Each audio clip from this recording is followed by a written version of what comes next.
Hello, my name is Lance Mwela. I'm 28 years old from Zambia Chibombo community. As a young person, I've seen firsthand how climate change affects my peers and I.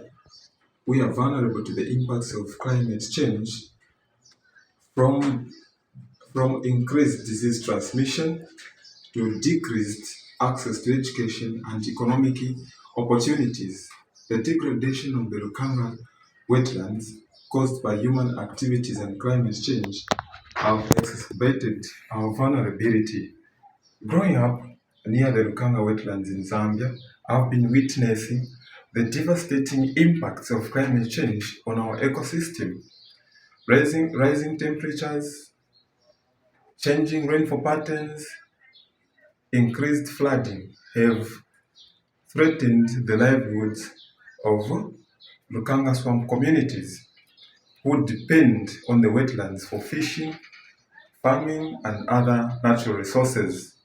This sparked my passion for climate activism.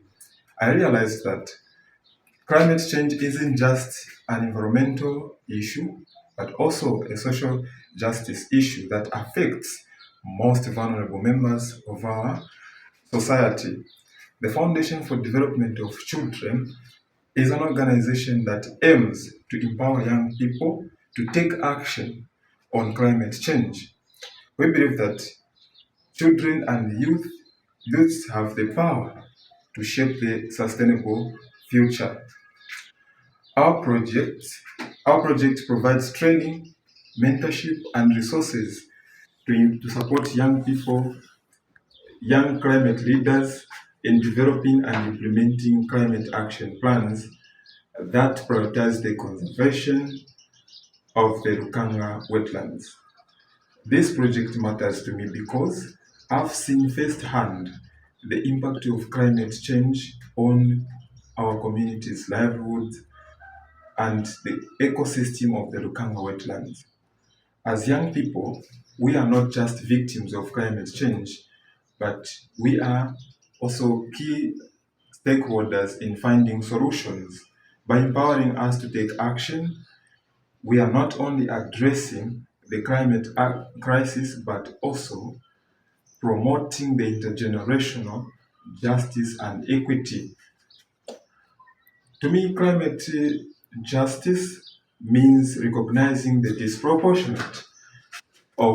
disproportionate impact of climate change on vulnerable communities like those living near the Lukanga wetlands and taking action to address the injustices. It means promoting equitable access to resources, opportunities, and decision-making processes. Our project advocates for justice by supporting young people from diverse backgrounds to develop and implement climate action plans that prioritize community needs and interests, particularly in the conservation of the Lukanga wetlands. We also provide training on advocacy, policy, and governance to ensure that young people have skills and knowledge to hold their leaders accountable for climate action. Thank you for listening to my story. I believe that collective action and community-led initiatives are crucial in addressing the climate crisis, particularly in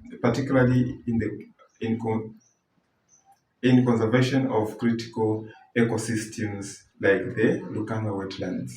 Thank you.